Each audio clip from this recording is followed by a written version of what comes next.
When it comes to colour pencil, there are a few techniques that are absolutely fundamental to, I guess, the success of creating something that looks realistic.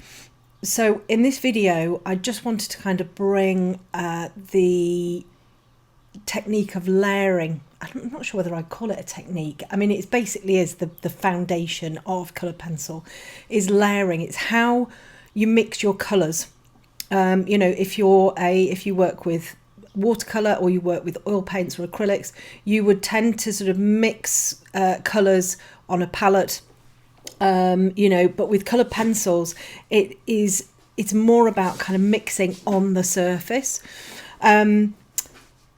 I guess it's quite good when you can find a colour that almost matches the colour that you're trying to you know, create on the surface of the animal that you're trying to create. But it's very, very rare that you're going to get a colour that is the perfect match, and it's very rare that using just one colour you're going to sort of be able to get the richness and also the depth that you're after.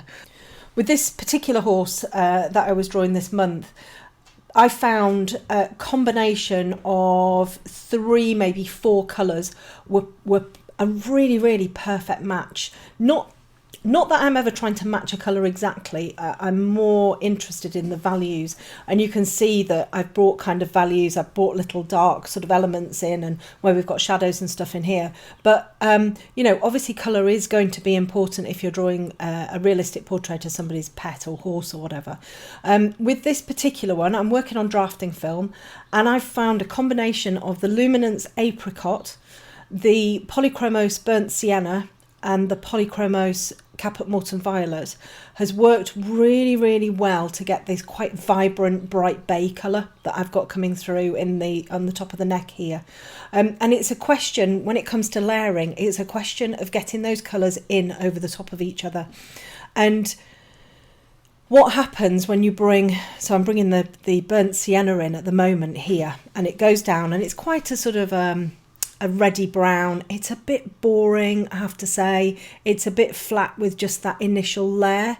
But then when you start to bring in some of the other colours on the top of it, so the caput mortem violet in, or that really sort of bright orangey apricot colour, you start to get a lovely depth, and you start to get a glow in the you know, in the fur that you're drawing.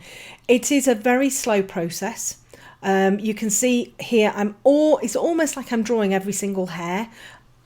I'm not. What I'm trying to do is bring a little bit of the texture in there. Film is a funny surface to draw on. You know, as soon as you get your pencil colour down, it sticks. You can't really blend it like you can with other pencils. But you can add little bits in here. You can see I'm adding the apricot in over the top of that burnt sienna, and it's kind of making it alive. It's bringing out a real richness in there. I don't need to add hundreds and hundreds of layers on the film. I probably get 20 at a push, you know, if I needed to. But if I can find a combination of colours that are going to give me that lovely rich bay colour, you know, just using those are going to kind of replicate that colour and give me a really, really lovely realistic look. So it's finding the colours that are going to work for you. Now, I don't tend to swatch, so I don't tend to jot all of the colours down that I'm going to use before I start drawing. I find, for me, that's quite limiting. So if I start to go through and I'll go, oh, I'm going to use this colour and this colour and this colour and this colour, I find that is quite limiting for me, and I prefer to pick the colours as I go through the actual piece. I will have an idea in mind as to the colours that I want to use, so I'll have almost like an inventory in my head.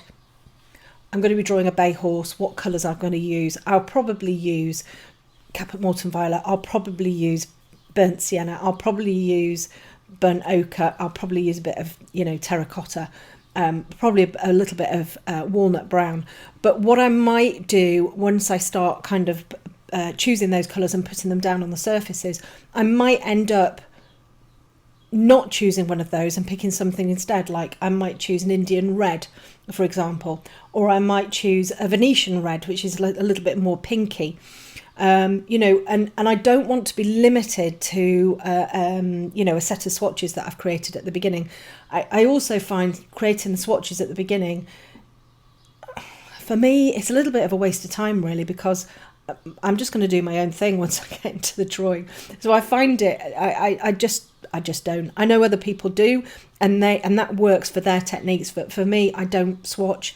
I colour mix on my page, and I have that inventory of colours going through my head.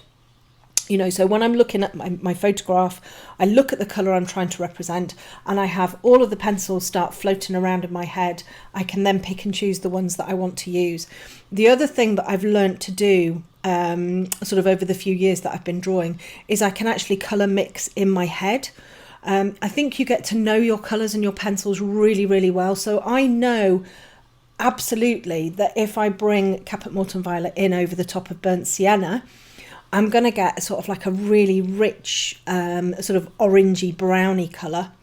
And I also know that if I bring the apricot in over the top, I'm not going to get like a bright orange, but it's just going to really, really richen up the colours that I've got underneath it. So in this case, it's the Burnt Sienna and a little bit of the Caput Mortem Violet. And then a touch of the Light Fast Flame, which is a really, really vibrant orange, which is going to give that lovely vibrancy that you're seeing coming through into the bright bay of the horse. I find working in sections when I'm layering really, really helps me and my brain to kind of comprehend what it is that I'm trying to do. There are many, many, many different roads to Rome, and you know, there's no right or wrong way to do something. This particular technique of me working in a section rather than kind of putting you know, going through layer and layer and layer over the entire subject, this particular way of creating these layers and the realism and everything, it just really helps me understand what it is that I'm trying to do. I work up a section at a time to the sort of like the end piece, the finished product. My brain then knows exactly what it is that I'm trying to do, and then I find it easier to work through the rest of the piece. So I might put, you can see I've put sort of like quite a large area of the apricot down, and then I start to work up little by little that section. So I go, you know, colour by colour. I know some artists kind of go, you know, they'll fill the entire section, then with another layer, then with another layer, then with another, and it's what works for you. And this particular way is how it works for me, and it's how I teach. I find I'm far more confident working in this way because I'm bringing each little bit up to an end bit and it looks realistic very, very quickly. And I need that for my peace of mind and my confidence. I need to sort of see something, you know, looking quite pretty quite quickly. You know, so I'll try and avoid any prolonged areas of ugliness, if that makes sense. You know, we all go through the ugly stage, but I'll try and avoid it lasting too long, which is why I kind of use this technique. So if you're new to pencils, you know, the layering is crucial, you know, particularly when you're creating realism, because you're building up all of that lovely depth, and you're also bringing in sort of like the values and stuff like that in there. The other really crucial bit about the layering is that you use your pencil in the right direction. So in this case, it's in the direction that the horse's hair is growing.